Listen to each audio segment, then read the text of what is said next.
Olha, a proposta de emenda à Constituição apresentada pela deputada Érica Hilton, que visa modificar as leis trabalhistas para reduzir a jornada de trabalho no Brasil, voltou a gerar fortes reações nos brasileiros na web, após ser um dos assuntos mais comentados na rede social X. O presidente Lula está tirando o foco da situação e prefere aguardar que o tema tome corpo dentro do Congresso. Para ele, o assunto ainda precisa ser debatido para chegar a um consenso. A PEC prevê a redução da jornada de trabalho para no máximo 40 horas semanais e 4 dias de trabalho, com 3 de descanso. Algumas empresas já adotaram a nova jornada, mas nada ainda consolidado em lei. Bom, para entendermos melhor se a mudança na CLT vai ser de fato melhor para os empregados, a gente conversa hoje com Washington Barbosa, advogado especialista em direito trabalhista. Boa tarde, doutor Washington. Obrigada mais uma vez por participar aqui com a gente do Boletim. Boa tarde, Neila. Boa tarde, nossos telespectadores. O prazer é todo meu de estar aqui com vocês. Olha, essa semana, não sei se o senhor acompanhou aí na internet, essa movimentação sobre esse assunto, esse cenário aí dessa jornada de 6 por 1. A gente vem falando sobre isso aqui nos outros boletins, mas vale explicar para nós e para quem está nos assistindo o que seria... O que teria de novidade, o que teria de benefícios para os empregados e também para os empregadores com o encerramento dessa jornada de trabalho de 6 por 1, com 4 dias trabalhados e 3 dias de folga. O que poderia ter de benefício, então? Conta para a gente.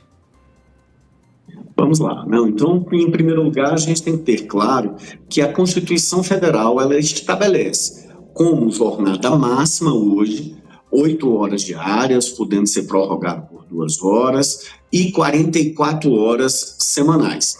É isso que as pessoas estão chamando aí de 6 por 1, né? 6 dias trabalhados, 1 dia de folga, tá? E sempre lembrando que o sábado, geralmente, né, ele só tem 4 horas, são 5 dias da semana, 40 mais 4 no sábado. O que as pessoas estão fazendo? Qual é esta proposta?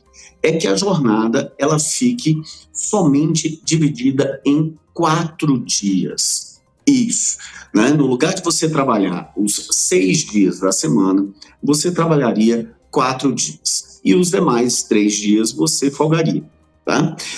Lógico, né, Neila, que todo trabalhador, né, ele vai querer que trabalhe menos e ganhe mais. Isso aí é básico. Mas nós temos que analisar um pouco do ponto de vista do resultado econômico disso. Agora, voltando à tua pergunta inicial, você disse, poxa, o que é que altera nos direitos dessas pessoas? Em princípio, pela proposta, não altera absolutamente nada. Então, você vai continuar tendo garantido o salário mínimo, vai continuar tendo férias, 13º, tudo isso. O que alteraria para você é ter mais dias de folga. Basicamente é isso. Vários estudos já vêm sendo feitos há alguns anos, não só aqui no Brasil, mas também no exterior. Alguns países, como o Japão, por exemplo, Japão que gosta de trabalhar, viu? Que quer que os funcionários trabalhem, inclusive premiam os funcionários que trabalham até além da jornada de trabalho. Mas aqui no Brasil e em outros países, já existem estudos que prevêem que os funcionários, os empregados, conseguem entregar aquele mesmo trabalho que poderia ser entregue em 6 dias de trabalho em 4 dias de trabalho. Então, seria essa a ideia, entregar o mesmo resultado em menos dias trabalhados, até para que aquele funcionário possa ter mais descanso, possa ter uma qualidade de vida melhor. Ok, até aí tudo bem. Mas isso pode trazer uma competição dentro do local de trabalho, ou isso pode, inclusive, diminuir a contratação de seletistas e aumentar a contratação de pessoas jurídicas?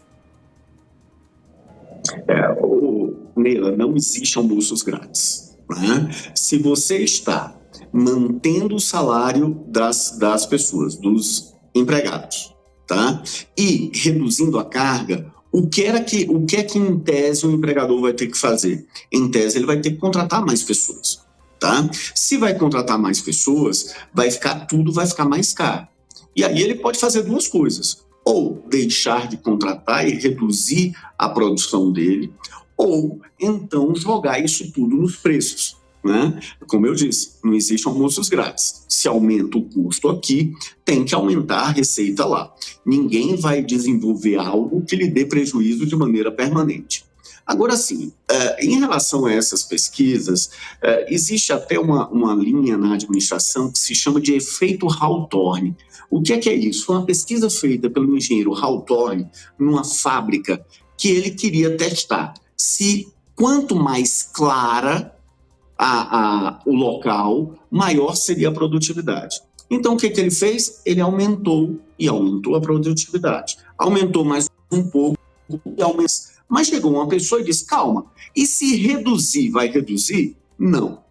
Reduziu e continuou aumentando. Por que eu estou falando isso? Desculpa até me alongar nessa história. Essas pesquisas, elas foram feitas em um laboratório com poucas empresas e a pessoa sabendo que está sendo observada. E lógico, querendo que a carga de 4 dias na semana seja aprovada. Então, esses benefícios, nós temos de prestar atenção neles, nessas pesquisas, se realmente esses benefícios existem. Particularmente, eu não conheço no mundo país que tenha estabelecido isso já com um bom tempo e que possa ter realmente dados específicos sobre isso. A Europa ainda se desenvolveu um pouco mais nessa linha, mas é uma discussão que ainda não chegou ao fim. Agora, voltando ao que você falou da pejotização, ou seja, gente, aquela história de você está empregado com carteira assinada e o teu patrão vira e diz, olha, faz o seguinte, você pede demissão e eu vou te contratar como uma pessoa jurídica, como um MEI ou então um prestador de serviço, tá? Isso vai acontecer demais. Vamos voltar à história de não tem almoços grátis? Se o meu custo vai aumentar com o empregado seletista, eu vou buscar outras formas de ter a mesma força de trabalho pagando menos. Então, o que é que ele vai fazer? A aplicação, tá? E lembra, a pessoa jurídica não tem fundo de garantia, não tem férias, não tem nada, tá? Ela simplesmente tem o quê? Trabalha o tempo todo e entrega. Então, vamos ver que, às vezes, assim, uma coisa que a gente pensa que é boa pode ser ruim. Bom, então a gente volta no início da nossa conversa, onde eu te perguntei e você disse que, em tese, a proposta não teria malefício nenhum para os empregados.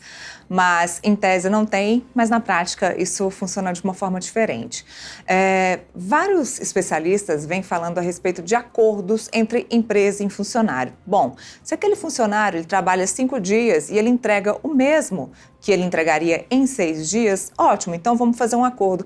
Mas fica complicado, né, doutor, fazer um acordo entre um funcionário e outro e não estabelecer isso em lei, né? Fica difícil até de poder cobrar o funcionário esse trabalho. E fica difícil também um outro aspecto, né, Neila? A gente estabelecer isso na Constituição a fórceps, forçando todo mundo a fazer isso. Lembra, a Constituição Federal ela não estabelece jornada mínima, ela estabelece jornada máxima. Então, a negociação coletiva, ela pode acontecer e a negociação individual pode acontecer. E a contratação pode ser feita até por hora, tá? O Brasil usa pouco isso. A gente vê muito disso nos professores, na área de saúde, que são os chamados contratos horistas, tá? Então, isso geralmente é certo de fazer. Agora, o grande ponto, quando a gente coloca isso a fórceps, obriga todo mundo a seguir, isso causa um impacto muito grande na sociedade. E, lógico, vai ter impactos pessoais e vai ter impactos econômicos. Agora, quando eu disse que os direitos estavam garantidos, os direitos continuam exatamente os mesmos para aqueles que continuarem empregados. Agora, na minha análise, o que é que muito provavelmente vai haver? Vai haver o quê? Uma demissão em massa, tá? E uma busca pela pejotização ou outras formas de tocar aquele negócio. Porque vai ficar muito caro. E aí? E, vamos dizer, o empregador vai contratar mais gente, mas vai contratar mais gente, ele vai ter que passar o custo para nós. Então, o mesmo empregado, ele vai sofrer com a inflação, Ele vai sofrer ao ver o seu salário estando ali num valor e os preços aumentando o tempo todo. Aliás, isso nós já estamos até vendo aí no último ano. Mas, assim, o ponto, e aí entenda, gente, lógico que eu quero que sempre a gente tenha a melhor qualidade de trabalho possível, a gente luta por isso. Eu quero que a pessoa tenha o maior índice de produtividade possível, mas forçar todo mundo a seguir essa linha, eu acho, além de muito precipitado, né, isso vai ter impactos seríssimos, que, diria, são imensuráveis. A gente não sabe nem dimensionar o valor desse impacto, né? Qual seria este impacto? Agora vamos lembrar, assim, eu estou achando até muito estranho, Neila, essa discussão toda, pautando tudo, quando, na verdade, a gente sabe que uma proposta de emenda constitucional não é uma coisa simples, né? Ela tem um rito. Eu tenho que ter primeiro as assinaturas, depois disso fica na mesa diretora, a mesa diretora da Câmara tem que autorizar a criação de uma comissão especial, é uma comissão composta de vários deputados, no caso da Câmara, e que ela vai estudar o ponto. Estudou aquela proposta, ele vai ter um relatório final, e esse relatório final será submetido ao plenário em 2 votações, em 2 turnos, né? Cada um em um turno, que deve ser aprovada por 3/5, tá? Então, assim, é estranha essa discussão agora, porque realmente não há ainda nenhuma perspectiva disso. O governo federal, como você falou muito bem, Neila, ele lavou as mãos nesse aspecto, né? O ministro Marinho, o ministro do Trabalho, ele chegou e disse, olha, eu acho que isso tem que ser objeto de negociação coletiva, né? Acordo ou convenção coletiva. O presidente acabou dizendo que, olha, não vou falar disso agora. Então, veja, não há ambiente político para isso. Agora, é muito importante a discussão para se levar realmente para a negociação individual e coletiva, tá? E vamos lembrar, gente, é autorizado no Brasil a contratação por hora, tá? Então, você quer trabalhar menos, você pega menos horas de trabalho, tá? E para finalizar esse aspecto desses impactos, o que é que a gente vê? Vamos usar como exemplo os professores. Os professores, eles trabalham por hora, mas para aumentar o seu salário, o que é que eles fazem? Eles trabalham de manhã numa escola, de tarde em outra e à noite em outra. O que é que a turma da área médica faz, da área de saúde faz? Trabalha em vários locais ao mesmo tempo. Então, há uma cortina de fumaça no sentido de dizer que isso daria mais tempo para o trabalhador ficar em casa tranquilo. Gente, isso não vai acontecer. O que vai acontecer é a busca de outras colocações para sempre ganhar mais. Bom, doutor Washington, a gente está vendo que o cerne é outro. Na verdade, o que os deputados têm que ir atrás é de entender como é que estão as categorias. De fato, várias categorias estão aí exaustas, como o senhor muito bem disse, dos professores. Professores estão exaustos, inclusive, de ganharem mal, de ter maus salários. Não é à toa que eles procuram 2, 3 locais de trabalho. Também o senhor bem disse, não é um momento político para isso. A gente está aí no final do ano, o recesso parlamentar está chegando aí, está batendo na porta. O foco deles no momento é tratar de questão econômica oriunda aí do governo executivo, principalmente reforma tributária. O senhor disse muito bem, para que isso seja levado em frente, precisa de que a maioria dos deputados apoiem. Até agora, a deputada Érica Hilton conseguiu pouco mais de 150 assinaturas. Deve haver a criação de uma comissão especial. Para criar uma comissão especial agora seria muito difícil, porque eles já vão criar a comissão especial para tratar aí da anistia do 8 de janeiro. Então, em resumo, não temos um cenário propício para isso no momento. Vamos ver ano que vem se isso volta num momento um pouco mais propício e com debates e com esclarecimentos um pouco mais claros. Obrigada pela participação do senhor aqui com a gente. Só me permita mais um detalhezinho, por favor, Neila, bem rápido. Só dizer que, assim, se está falando muito de uma proposta da deputada Érica Hilton. Agora, já existem outras propostas bem mais antigas do que ela, que tratam do mesmo assunto. Temos sim, temos inclusive no Senado. A gente continua acompanhando isso, claro, como o senhor bem disse, já existem outras propostas, certamente isso vai vir à luz num momento um pouco mais propício para esse debate. Muito obrigada, até a próxima participação aqui com a gente. Eu que agradeço e parabéns pelo seu trabalho.